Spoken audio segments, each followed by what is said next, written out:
আপোনালোকে এনেকুৱা আচাৰ খাব বিচাৰে নেকি? তেতিয়াহ'লে অলপ ভিডিঅ'টো আৰম্ভ কৰোঁ। নমস্কাৰ, মই পূজা দত্ত, মোৰ চেনেললৈ আপোনালোক সকলোকে স্বাগতম জনাইছোঁ। আজিলৈ আহিছোঁ মই তেতেলীৰ আচাৰ, আৰু তেতেলীৰ আচাৰ বনাবৰ কাৰণে কি কি লাগে আপোনালোকক দেখাই আছোঁ। এইফালে মই কেৰাহী গৰম হ'বলৈ দি দিছিলোঁ, আৰু দি তাৰপিছত এইফালে চাওঁ তেতেলীখিনি দেখুওৱা। তেতেলীখিনি মই এনেকুৱাকৈ এটা এটা কৰি কি কৰি লৈছোঁ, গাঁঠিবিলাক খুলি লৈছোঁ। এইখিনি আপোনালোকে দিলেও হ'ব, নিদিলেও হ'ব, মই বাৰু দি দিম যিহেতুকে এইখিনি ভাল লাগে আচাৰত। আৰু এনেকুৱাকৈ গোটেইখিনি, আৰু তেতেলীখিনি কিন্তু মই মানে আধা ঘণ্টামান আগতে পানীৰে ভিজাই ৰাখিছিলোঁ, সেইটো কাৰণে পূৰা ঢিলা কৰি লৈছোঁ। ভিজাই মানে কি ধুই ৰাখি দিছিলোঁ, আপোনালোকে ভিজাই ৰাখি দিব পাৰে। আৰু এনেকুৱাকৈ ভিজাই ৰাখিলে তেতিয়া মানে তেতেলীৰ যিমানখিনি মাংস থাকে সেইখিনি গোটেইখিনি ওলাই যায়। আৰু এতিয়া কেৰাহী গৰম হৈছে, বহুত বেছি গৰম হৈ গ'ল, আৰু কেৰাহীটো বহুত বেছি গৰম হৈ গ'ল। এইফালে কেৰাহী গৰম হোৱাৰ লগে লগে মই এইফালে দি দিম শুকান জলকীয়া, আৰু এয়া হৈছে সৰিয়হ, আৰু এয়া হৈছে কালি জিৰা। এইখিনি মই চম্ভালি দি ল'ম। একদম কম দিব, তেল বেছি দিব নালাগে। আচাৰত সাধাৰণতে তেল কমে দিয়া হয়। আৰু এইফালে যে মই সৰিয়হ আৰু কালি জিৰা ৰাখিছিলোঁ সেইখিনি চম্ভালি দি দিম।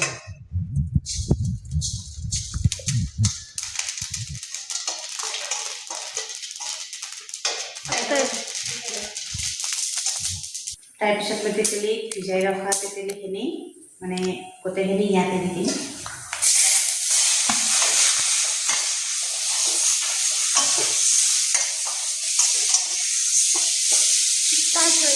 নিমখ অলপ,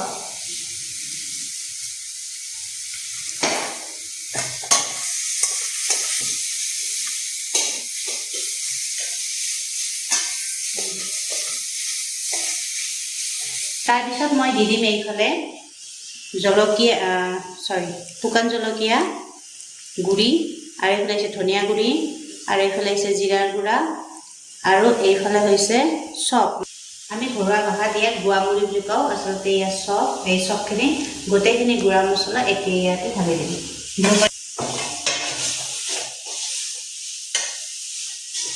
আৰু এইখিনি অলপ টাইম ভাজি কৰি থাকিব লাগিব। এইফালে মই ল' ফ্লেমত দি দিছোঁ গেছটো, হাই ফ্লেমত দিলে নহ'ব।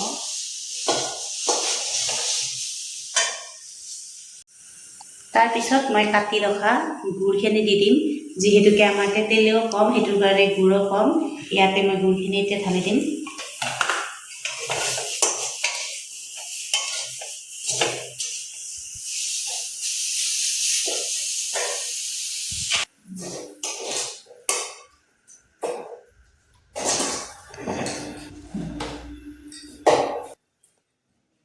আৰু মই ইয়াতে গুড় দিছোঁ, আপোনালোকে ইচ্ছা কৰিলে চেনিও দিব পাৰে, কিন্তু মই চেনি দিয়া নাই। সাধাৰণতে তেতেলীৰ আচাৰত গুড় দিলেই ভাল লাগে, সেইটো কাৰণে মই গুড় মিঠাই অলপমান দি দিছোঁ।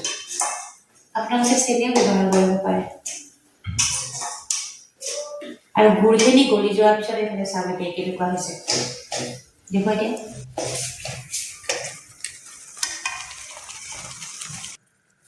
এয়া চাওক, গুড় মিঠাইখিনি দিয়াৰ পিছত এতিয়ালৈকে হোৱা নাই বাৰু, আৰু টাইম লাগিব। এতিয়ালৈ হোৱা নাই বাৰু, আৰু টাইম লাগিব।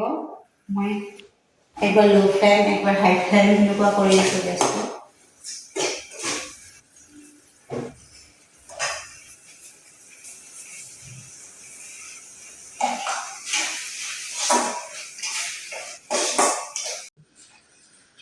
আৰু মোৰ এতিয়া তেতেলীৰ আচাৰ হৈয়ে গৈছে। এইফালে আহি চাব পাৰে তেতেলীৰ আচাৰখিনি, দেখিছেনে এয়া। আৰু তেতেলীৰ আচাৰখিনি হোৱাৰ পিছত মই এনেকুৱাকৈ কাঁহী এখনত ওলাই লৈছোঁ। কাঁহীখনত ঠাণ্ডা হোৱাৰ পিছতহে আপোনালোকে এনেকুৱা এটা মানে আইনাৰ বৈয়ামত থৈ দিব পাৰে। সাধাৰণতে মানে বহুতেই মই দেখা পাওঁ যে প্লাষ্টিকৰ বৈয়ামত মানে থৈ দিয়ে আচাৰ। সাধাৰণতে কোনোদিনো প্লাষ্টিকৰ বৈয়ামত থ'ব নালাগে, তেতিয়া প্লাষ্টিকৰ এটা চেণ্ট ওলায়। তো সেইটোৰ কাৰণে আৰু বহুত সোনকালে নষ্টও হৈ যায়। তো এনেকুৱাকৈ যদি আপোনালোকে মানে আইনাৰ বটলত থৈ দিয়ে, তেতিয়াহ'লে বহুত দিন লাষ্টিং কৰে আৰু খাবলৈ বহুত বেছি টেষ্টি হয়। আৰু এয়া হৈছে আচাৰখিনি হৈ গ'ল। আৰু আপোনালোকে ইয়াতে ৰংগুড়াও এড কৰিব পাৰে, কিন্তু মই ৰংগুড়া দিয়া নাই, মোৰ এনেকেই ভাল লাগে। পিছে আজি আচাৰৰ ৰেচিপিটো আপোনালোকৰ কেনেকুৱা লাগিল নিশ্চয় জনাব। যদি ভাল লাগিছে তেতিয়াহ'লে লাইক কমেণ্টৰ লগত শ্বেয়াৰ কৰি দিব। আজিলৈ আহিছোঁ, টাটা, বাই বাই, ছাবস্ক্ৰাইব কৰি দিব, বাই।